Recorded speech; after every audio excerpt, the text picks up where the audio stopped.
The contents of this podcast are solely for the purpose of sharing some interesting and unusual information and make no claims of any historical authenticity for the same. The listeners are free to make their deductions and inform us of any added information they may have regarding the story.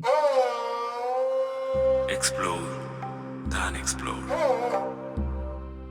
Season 1 Incredible India by Manisha Dhawan, a Pratidhwani original.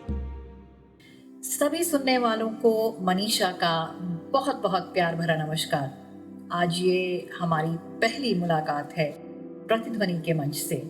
तो पहली मुलाकात तो फिर कुछ मज़ेदार सी होनी चाहिए, इसमें कुछ अजूबा हो और इसमें कुछ अनोखा भी मिला दिया जाए तो फिर कैसा रहे। तो चलिए कुछ अनोखी बातों से ही शुरुआत करते हैं। क्या आपको पता था कि भगवान श्री कृष्ण के आंसुओं से ही हुई थी रुद्राक्ष की उत्पत्ति? क्या आपको यह भी पता था कि एक श्राप की वजह से धृतराष्ट्र जन्मजात अंधे पैदा हुए थे? मजा अगर आ रहा हो और अचरज भी बढ़ रहा हो तो बात आगे बढ़ाते हैं। पहले हम बात कर लेते हैं अपने भारत देश की। हमारा भारत देश बड़ा ही अनूठा देश माना जाता है। अगर इसे हम अजूबा कहें तो इसमें किसी को कोई अचरज नहीं होगा, और अगर ध्यान से सोचें तो इसका इतिहास भी अनोखा और इससे जुड़ी कहानियां तो और भी अनोखी। हमारे पुराण भरे पड़े हैं ज्ञान व अचरज की कथाओं से, जिनमें से कि कई कहानियां हमने दादा दादी, नाना नानी या घर के किसी न किसी बड़े बुजुर्ग से तो जरूर ही सुनी होंगी। कुछ कहानियां ऐसी भी होंगी जिनके विषय में हमने सोचा होगा, जानने की उत्सुकता रही होगी, परंतु उनको कभी अपने मानस पटल के किसी कोने में छोड़ आए होंगे। कुछ कहानियां तो ऐसी जरूर हैं जिन्हें कि हमारे पुराणों के पन्नों में दबा पाया जा सकता है। आज हम आपको एक ऐसी ही अनोखी कहानी के बारे में, जिसके बारे में आप सुनाते हैं। तो ये लीजिए पहली अनोखी कहानी मनीषा की ज़बानी। यह कहानी है हनुमान जी की। तो फिर इसमें अजूबा कैसा? संकट मोचन भगवान बजरंगबली, मारुति नंदन हनुमान घर घर में पूजे जाते हैं। उनकी अर्चना की जाती है, पूजा की जाती है। जब किसी को कोई कष्ट हो तो उनको याद कर लिया जाता है, इस विश्वास के साथ कि संकट मोचन भगवान उनका कष्ट जरूर हर लेंगे। हनुमान जी के बारे में यह भी माना जाता है कि वह बाल ब्रह्मचारी थे। अब अचरज की बात यह है कि भारत के कुछ हिस्सों में हनुमान जी को विवाहित माना जाता है। हनुमान जी जो अग्निदेव के पुत्र और शिव जी के अवतार भी माने जाते हैं, वह बाल ब्रह्मचारी नहीं। यह हुआ कैसे और क्यों? चलिए जानते हैं। तो जैसे जैसे हनुमान जी बड़े हुए, उनकी माँ ने उनसे कहा कि उन्हें शिक्षा ग्रहण करनी चाहिए।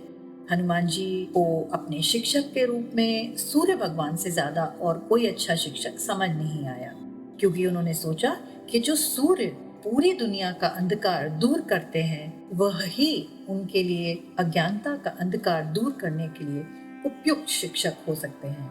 और हनुमान जी ने मन ही मन उन्हें अपना गुरु मानकर उनसे शिक्षा ग्रहण करने की ठान ली। हनुमान जी ने सूर्यदेव को अपना गुरु तो मान ही लिया था। सूर्यदेव के पास 9 दिव्य विद्याएं थीं। इन सभी विद्याओं का ज्ञान बजरंगबली प्राप्त करना चाहते थे और इसकी तीव्र इच्छा रखते थे।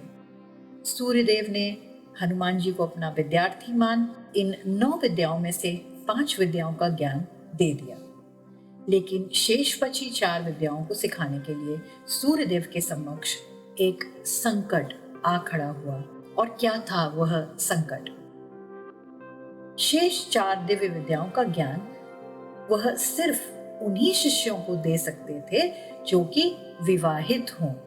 अब हनुमान जी तो ठहरे बाल ब्रह्मचारी, इस कारण सूर्यदेव ने उन्हें शेष 4 विद्याओं का ज्ञान देने में असमर्थता जताई। हनुमान जी बड़े विचलित हुए, बड़े परेशान हुए कि बाकी शेष बची 4 विद्याओं को वो किस प्रकार अपने गुरु से प्राप्त कर सकेंगे। इस समस्या के निराकरण के लिए सूर्यदेव ने हनुमान जी से विवाह करने की बात कही।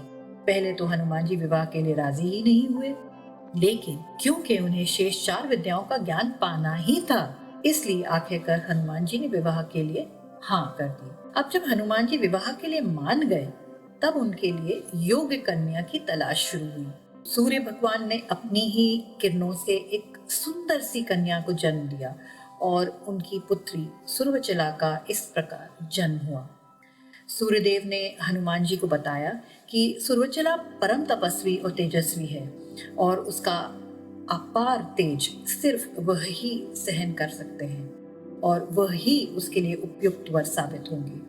उन्होंने हनुमान जी से गुरु दक्षिणा के रूप में सुरवचला से विवाह की शर्त रखी और उन्होंने यह भी वर दिया कि विवाह के बाद भी वह ब्रह्मचारी ही बने रहेंगे।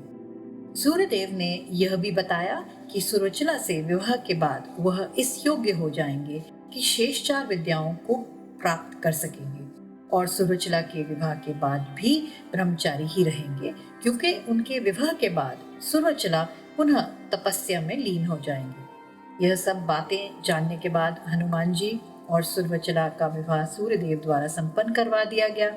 विवाह के बाद सुरवचला तपस्या में लीन हो गई और हनुमान जी ने अपने गुरु सूर्यदेव से शेष 4 विद्याओं का ज्ञान भी प्राप्त कर लिया। यह तो थी हनुमान जी के विवाह की कहानी। अब अजूबा यह है कि उनका दूसरा विवाह भी हुआ। तो ये हुआ कैसे और क्यों? माना जाता है कि लंका नरेश और वरुण देव में युद्ध हुआ।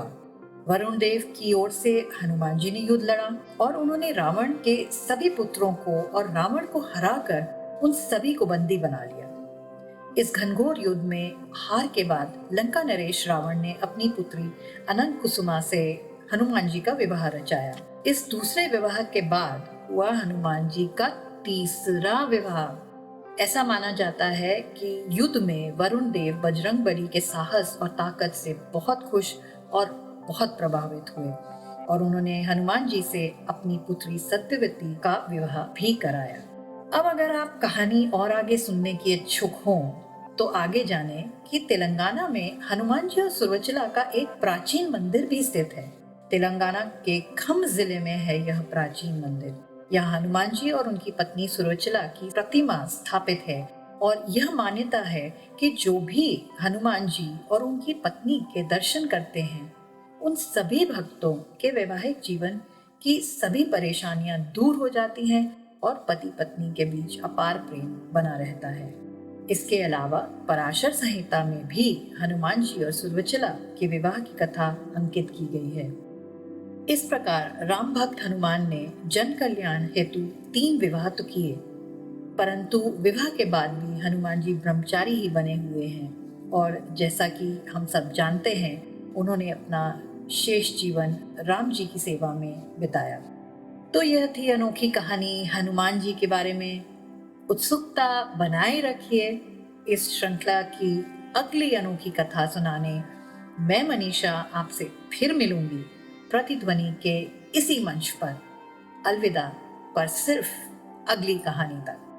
एक आखिरी दरख्वास्त सभी सुनने वालों को, प्लीज विजिट प्रतिध्वनि's podcasting website podcast.pratidhwani.com for more details on the same topic.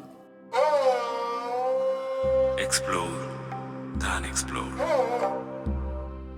Season 1 Incredible India by Manisha Dhawan, a Pratidhwani original.